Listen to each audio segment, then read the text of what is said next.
आज हम कुछ मिले जुले स्रोतों पर चर्चा करेंगे। ये मौजूदा भारतीय सरकार, मतलब जिसे मोदी सरकार या भाजपा शासन भी कहते हैं, उसकी आलोचनाओं पर फोकस करते हैं। हाँ। और इन स्रोतों में ना सरकार की कुछ नीतियों, कुछ रणनीतियों का जनता पर क्या असर हो रहा है, इसे लेकर गंभीर सवाल उठाए गए हैं। जी। और देखिए, जाहिर है ये एक राजनीतिक रूप से संवेदनशील विषय है। बिल्कुल। तो यहाँ हमारा इरादा किसी का पक्ष लेना या विरोध करना बिल्कुल नहीं है। हम बस जो स्रोत सामग्री में आलोचनाएं हैं उन्हें समझने की कोशिश कर रहे हैं। सही बात है। हमारा काम बस उन आलोचनाओं को आपके सामने रखना है।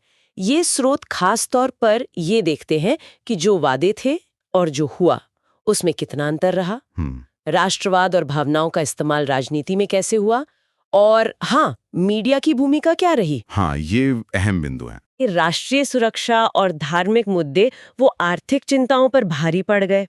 चलिए इन आलोचनाओं की थोड़ी गहराई में उतरते हैं। बिल्कुल। तो स्रोतों में जो पहली बड़ी आलोचना मुझे दिखी वो है बड़े वादे बनाम असलियत। अच्छा। वो अच्छे दिन का नारा था, उसने उम्मीदें तो बहुत जगाई, पर आलोचक कहते हैं कि जैसे नौकरियां पैदा करना या किसानों की आय दोगुनी करना, जी, बड़े वादे थे। हाँ, या आर्थिक राहत देना, ये वादे पूरी तरह जमीन पर नहीं उतरे, ऐसा कहा गया है।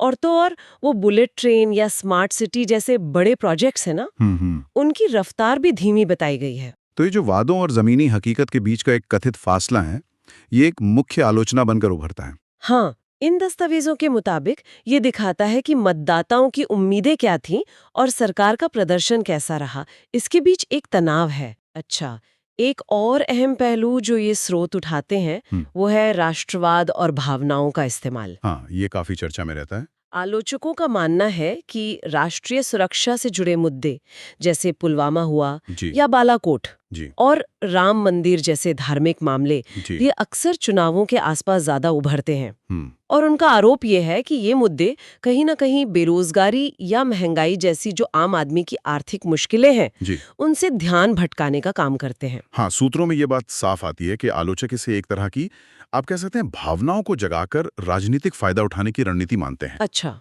और दिलचस्प यह है कि स्रोत बताते हैं कि कैसे ये भावनात्मक मुद्दे कई बार आर्थिक मुद्दों पर भारी पड़ते दिखते हैं। चलिए अब मीडिया की भूमिका पर आते हैं। इसके बारे में भी स्रोत काफी कुछ कहते हैं। हाँ, मीडिया का रोल तो अहम है ही। आलोचना ये है कि मीडिया का एक बड़ा हिस्सा, मतलब वो सरकारी कामयाबियों को शायद जरूरत से ज्यादा दिखाता है। अच्छा, मतलब एक तरफा तस्वीर। कुछ ऐसा ही। इससे होता यह है कि विपक्ष की बात दब सी जाती है और कई लोगों तक सिर्फ एक ही पक्ष का नैरेटिव पहुंच पाता है। जी। इसमें वो भाजपा के आईटी सेल की भूमिका का भी जिक्र है। उस पर आरोप लगते हैं कि वो कभी-कभी आधे अधूरे सच या भ्रामक जानकारी फैलाता है। तो ये जो एक नियंत्रित मीडिया नैरेटिव की बात है और साथ में ये ताकतवर डिजिटल अभियान, हाँ, इनका सार्वजनिक सोच पर और जो हमारी लोकतांत्रिक बहस है उस पर क्या असर पड़ता है, ये एक बड़ा सवाल है जो इन स्रोतों की आलोचनाओं से पैदा होता है। बिल्कुल। और स्रोत कुछ और भी गंभीर चिंताएं सामने लाते हैं। जैसे कि एक तो है समाज में धर्म के आधार पर बंटवारे का आरोप, खासकर वो नागरिकता संशोधन कानून CAA और NRC जैसे मुद्दे। हाँ, वो काफी विवादित रहे। उनको लेकर ये बात कही जाती है। और इसी से जुड़ा हुआ है लोकतांत्रिक संस्थाओं की स्वतंत्रता पर सवाल। अच्छा। हाँ, स्रोत बताते हैं कि आलोचक जो हैं वो चुनाव आयोग, CBI, ED, यहाँ तक कि न्यायपालिका और मीडिया जैसी संस्थाओं के, आप कहें कि, कमजोर होने की चिंता जताते हैं। ये तो गंभीर बात है। फिर आर्थिक मोर्चे पर भी आलोचनाएं हैं। जी बिल्कुल। बेरोजगारी की दर को लेकर सवाल है, नोटबंदी का जो लंबे समय तक असर रहा, डिमोनेटाइजेशन, हाँ, और GST मतलब वस्तु एवं सेवा कर, जी, उसके जटिल कार्यान्वयन की भी बात कही जाती है। इसके साथ ही अभिव्यक्ति की आजादी पर भी सवाल उठाए गए हैं। किस तरह के? जैसे आलोचना करने वाले पत्रकारों या कार्यकर्ताओं पर कार्रवाई होना या फिर कहीं-कहीं इंटरनेट बंद कर देना।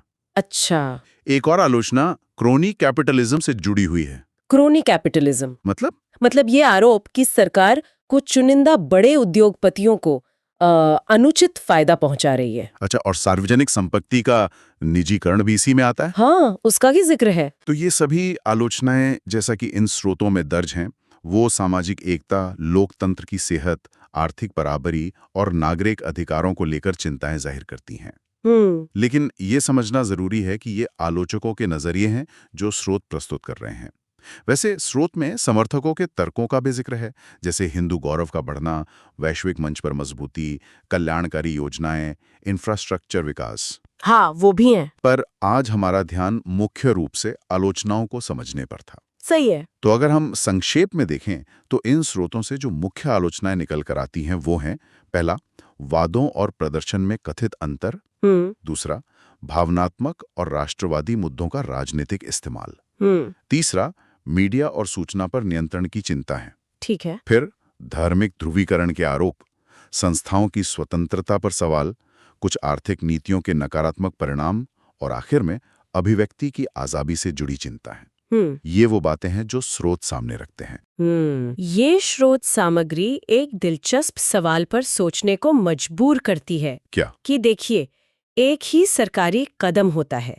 कुछ लोग उसे मजबूत नेतृत्व या कुशल राजनीति की तरह देखते हैं। हाँ, ऐसा होता है। तो वही जो आलोचक हैं, वो उसी कदम को ध्यान भटकाने या समाज को बांटने की कोशिश कह देते हैं। बिल्कुल, नजरिए का फर्क। तो आखिर वो कौन से कारण होते होंगे, क्या वजह होती होंगी जो एक ही घटना को लेकर लोगों की समझ में इतना ज्यादा फर्क पैदा कर देती हैं? ये सोचने वाली बात है। हाँ, ये वाकई में सोचने वाली बात है कि परसेप्शन इतना अलग कैसे हो जाता है।